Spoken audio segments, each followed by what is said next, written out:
आप और मैं, हमारी उम्र का सबसे बड़ा परेशानी ये है शरीर का भूख। शरीर हमें अक्सर तंग करता है। हमें प्रभु की इच्छा के अनुसार जीना है, प्रभु में लीन होकर जीना है, पर शरीर बार बार तंग करता है, याद दिलाते हैं कि मैं भी यहाँ हूँ। अब में से कम कुछ लोग ऐसा सोच रहा होगा, शायद काश हम सिर्फ आत्मा होते हैं।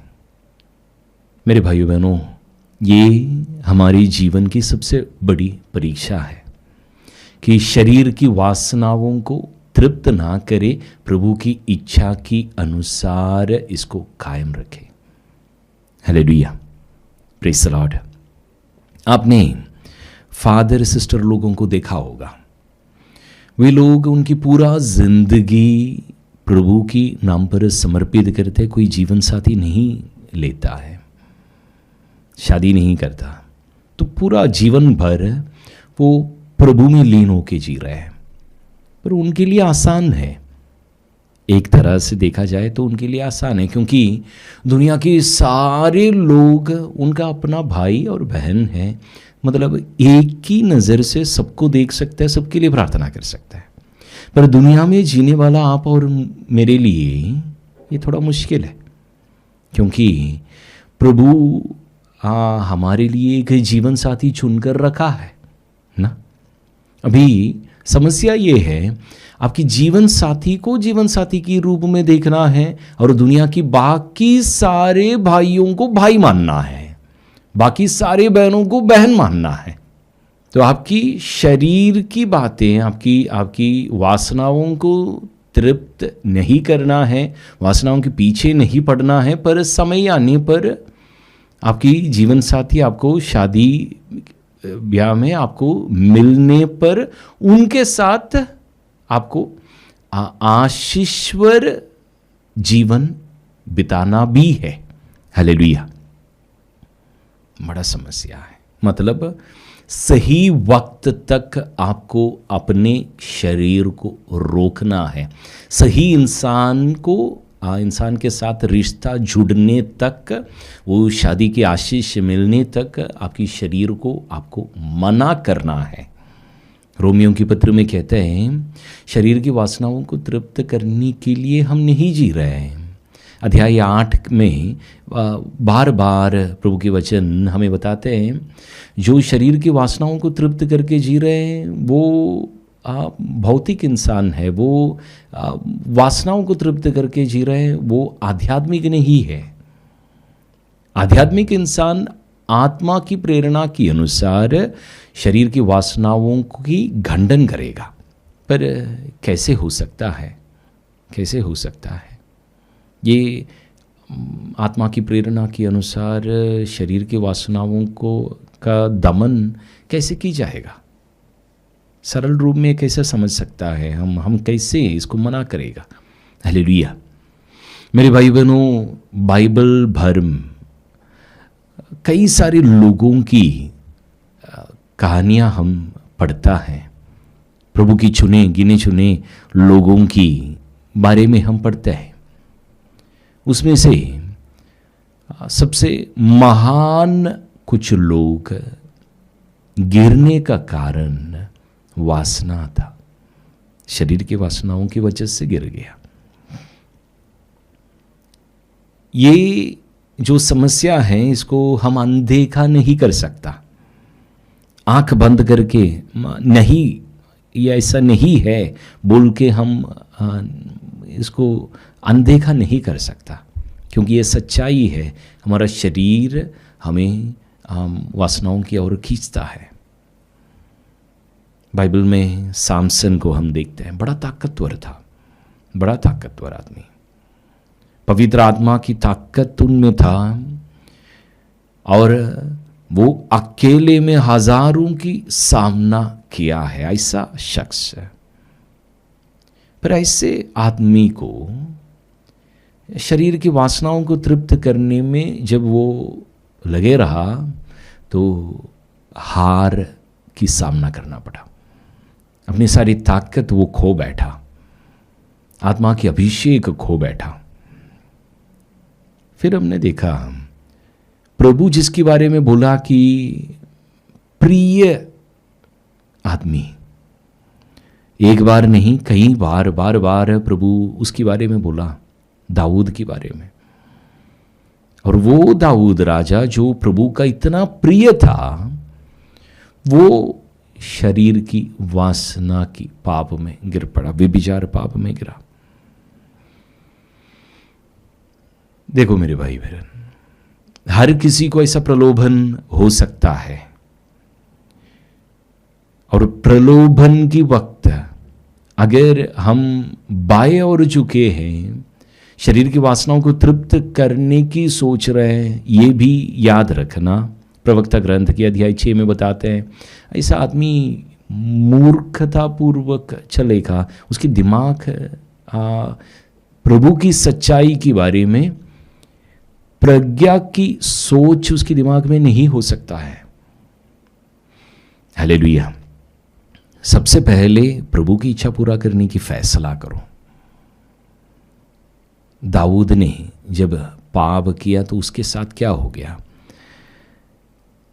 उसकी फल क्या हुआ, ये जानने से हमारे मन में थोड़ा सा डर पैदा होगा।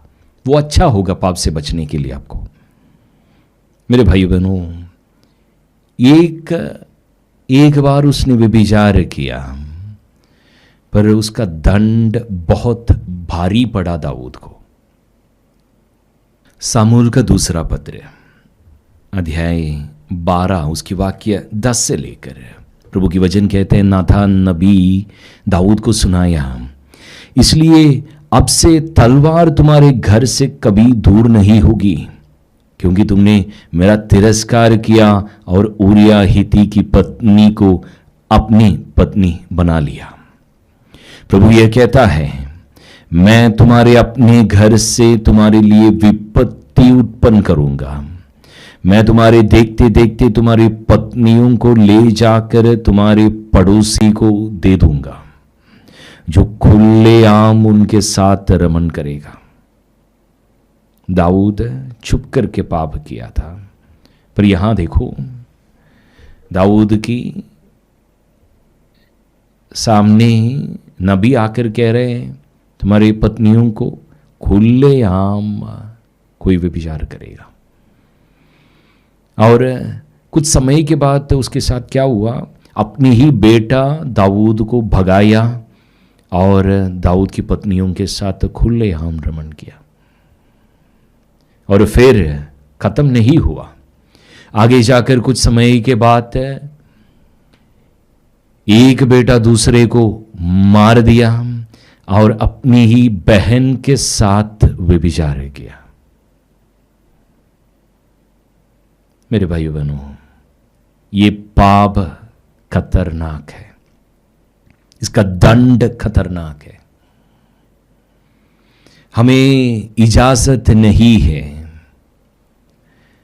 बिल्कुल शरीर की वासनाओं को जैसा मर्जी तृप्त करने की अनुमति हमें नहीं है। प्रभु की वचन हमें कहता है, सुक्ति ग्रंथ की अध्याय 6 वाक्य 29 में कहता है, व्यभिचार पाप करने वाला जो दूसरों की बीवी को छूता है वो दंडित किया जाएगा। दंड पक्का है इस पाप के लिए। पश्चाताप करे, प्रभु से माफी मांगे। मेरे भाई बहनों, इस पाप से कैसे बचे? बच जाना क्या मुमकिन है क्या? पूरा बाइबल पढ़ लीजिए। पूरा बाइबल में एक तरीका है इस पाप से बचने के लिए, वो निर्गमन ग्रंथ में है।